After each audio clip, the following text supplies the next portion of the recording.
नमस्कार, बहुत स्वागत है आपका। आप देख रहे हैं द न्यूज, आपके साथ मैं सृष्टि मिश्रा। देखिए, बंगाल की स्थिति ये सबको पता है, बिगड़ते हालात वहां के हो चुके हैं, जिसको लेकर अब सेंट्रल गवर्नमेंट एक्टिव मोड में नजर आ रही है। आपको बता दें कि सरकार सख्त हो गई है, जहां पर गृह मंत्रालय ने बंगाल सरकार को तलब किया है और कहा है वहां के चीफ सेक्रेटरी से कि 3 दिनों के भीतर बंगाल की पूरी रिपोर्ट केंद्र सरकार को सौंपनी होगी। गृह मंत्रालय ने यह आदेश बंगाल के लिए जारी कर दिया। इस वक्त की बड़ी खबर आप सुन रहे हैं। आपको बता दें कि पश्चिम बंगाल में ममता बनर्जी ने उपद्रवियों को, दंगाइयों को बचाने का काम किया है और ये सबके सामने है। और इसी बाबत आज बड़ी खबर सामने आई है, जहां पर केंद्र सरकार को अब इसमें हस्तक्षेप करना पड़ेगा कि स्थिति बेकाबू हो गई है। और इसको लेकर बंगाल बीजेपी अध्यक्ष सुकांत मजूमदार ने गृह मंत्री अमित शाह को चिट्ठी लिख डाली है, जिसके लिए गृह मंत्रालय ने यह आदेश जारी किया है। 3 दिनों के भीतर पूरी रिपोर्ट, पूरी तलब की जाएगी बंगाल सरकार की हिस्ट्री को कि वहां पर किस तरीके से अलग अलग जिलों में दंगे भड़क रहे। दर्शकों, आज एक बार फिर से बंगाल जला है, जहां पर आज कहीं ना कहीं एक खबर सामने आई है कि एक बार फिर से हिंसात्मक वहां पर घटनाएं देखी गई है और ममता बनर्जी पर लगातार गाज गिरता हुआ नजर आ रहा है, जिसको लेकर बीजेपी लगातार एनआईए जांच की मांग कर रही है। आज वरिष्ठ अधिवक्ता सुप्रीम कोर्ट के वकील महेश जेठमलानी ने ममता बनर्जी की सरकार को सबसे ज्यादा खतरनाक बताया है। तो जरा आप स्थिति समझिए कि बंगाल की स्थिति क्या है और पश्चिम बंगाल में तानाशाही ममता बनर्जी की जमकर चल रही है। इसकी आलोचना की जा रही है पूरे प्रदेश में और कहा जा रहा है कि अगर ममता बनर्जी का यही रुख रहा तो जल्द ही उनकी सरकार गिर जाएगी। और इस बात में इतनी सच्चाई है कि महेश जेठमलानी ने भी इस बात को स्वीकारा। दर्शकों, आपको बता दें दर्शकों कि ये तब हुआ जब एक बार फिर से रामनवमी के जुलूस के दौरान भी जो ये हिंसक झड़प हुई, आज इसकी रिपोर्ट देखी गई थी।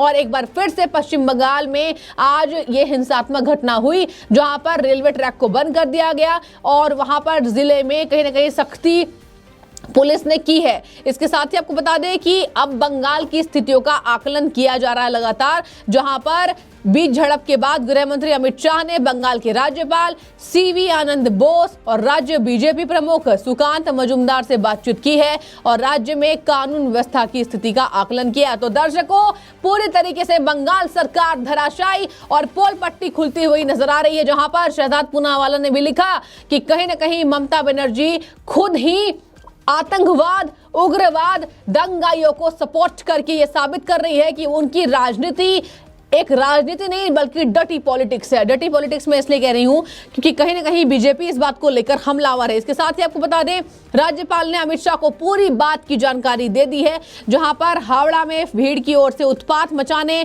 वाहनों को जलाने, पथराव करने, दुकानों में तोड़फोड़ करने वाले लोगों को बड़ी संख्या में नामजद किया जा रहा है और इसके लिए पुलिस बल की तैनाती हुई थी। एक बार फिर से पुलिस प्रशासन बंगाल में ममता बनर्जी के कंट्रोल में नजर आ रही है और जहां पर कहा जा रहा है प्रशासन हाथ पर हाथ धरकर बैठी हुई है।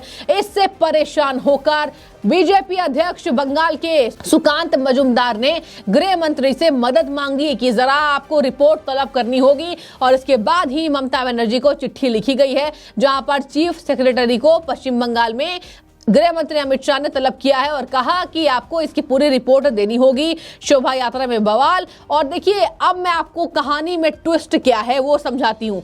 यहाँ पर आपको बता दें कि सुकांत मजूमदार का यह भी आरोप है कि ममता बनर्जी जो इलाके प्रभावित हुए हैं, जो लोग प्रभावित हुए हैं, वहां पर बीजेपी नेताओं को जाने से रोक रही हैं। इसका पूरा निर्देश पुलिस को पहले से दे दिया गया है ममता बनर्जी के द्वारा। मतलब कि ममता बनर्जी जो है वहां बैठी हुई ये चाह रही है कि बीजेपी का कोई नेता उस इलाके में ना जाए जहां पर ममता बनर्जी की तर्ज पर उग्रवादियों ने, दंगाइयों ने ये किया है। और देखिए, यहां पर कहा जा रहा है कि हिंदुओं को लगातार टारगेट बनाया जा रहा है।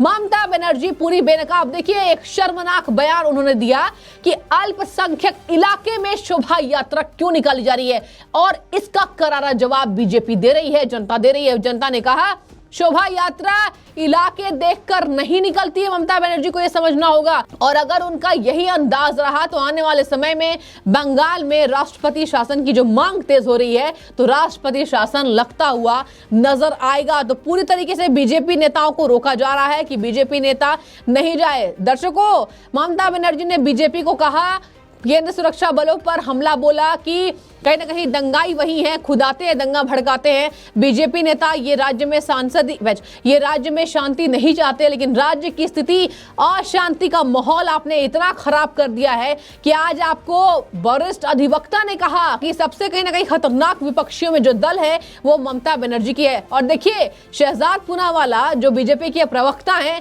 उन्होंने तो टीएमसी को टेरर बता दिया है। जी हाँ, कि टीएमसी जो पार्टी है वो आतंकवाद वाली पार्टी है। और बोले भी क्यों ना, जो स्थिति बंगाल की हो रही है, अभी तक भारत के किसी भी राज्य की स्थिति इतनी बदतर नहीं आई है। और यही वजह है कि ममता बनर्जी बेनकाब होती हुई नजर आ रही हैं। आखिर बीजेपी की शोभा यात्रा में पथराव क्यों? ये जवाब क्या ममता बनर्जी देंगी कि आखिर बीजेपी के नेता जहां से गुजरते हैं वहां डर का माहौल क्यों रहता है?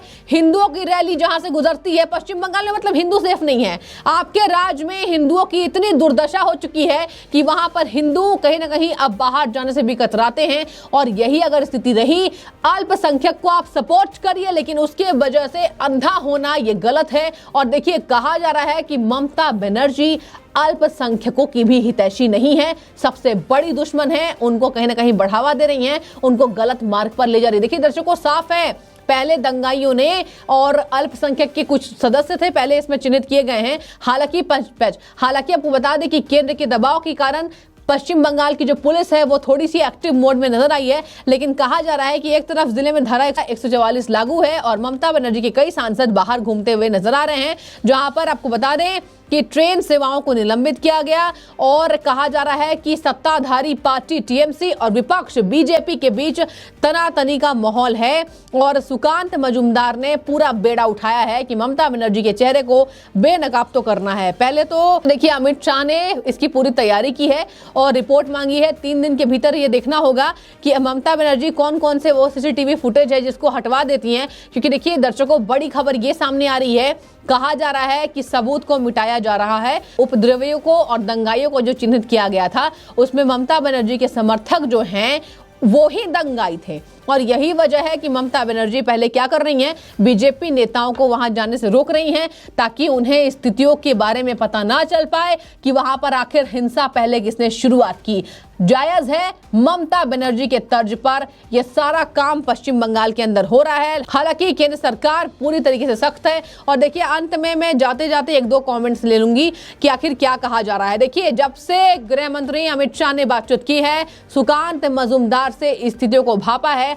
कहा जा रहा है कि अगर मोदी जी ने कुछ ऑर्डर दिए हैं तो सोच समझ के दिए होंगे और बहुत उम्मीद है कि मोदी जी पश्चिम बंगाल के लिए कुछ अच्छा करेंगे। देखिए दर्शकों, यहाँ पर यह बात नहीं है कि मोदी काम कर रहे हैं या नहीं और ममता बनर्जी काम कर रही है या नहीं। यहाँ पर समुदायों को भिड़ाया जा रहा है, यहाँ पर समुदायों में लड़ाई करवाई जा रही है। और एक राजनेता चाहे तो बेड़ा गर्क कर सकता है, एक राजनेता चाहे तो कहीं ना कहीं अपनी सत्ता के जरिए राज्य को ऊंचाई पर ले जा सकता है। लेकिन यहाँ पर बेड़ा गर्क ममता बनर्जी कर रही हैं, ये समझने वाली बात है। ये इशारा जरा आप समझिए कि क्यों कहा जा रहा है कि ममता बनर्जी अल्पसंख्यक की भी नहीं है। ये बहुत बड़ी गंभीर समस्या है। कहा जा रहा है अगर पश्चिम बंगाल जलेगा, वहां की जनता में भूचाल आ जाएगा और आने वाले समय में एक बहुत बड़ा दंगा पश्चिम बंगाल में होगा। तो हालांकि आपको बता दें, ममता बनर्जी फेल, ममता की पुलिस फेल, ममता की पार्टी फेल और अब ममता बनर्जी खुद फेल। तो ऐसे में आपकी जो भी राय हो आप कमेंट्स में बताइए। यहां पर 3 दिनों के भीतर ममता बनर्जी की सरकार को गृह मंत्रालय को रिपोर्ट सौंपनी है और गृह मंत्रालय इस बात को लेकर पूरी तरीके से एक्टिव मोड में नजर आ रहा है।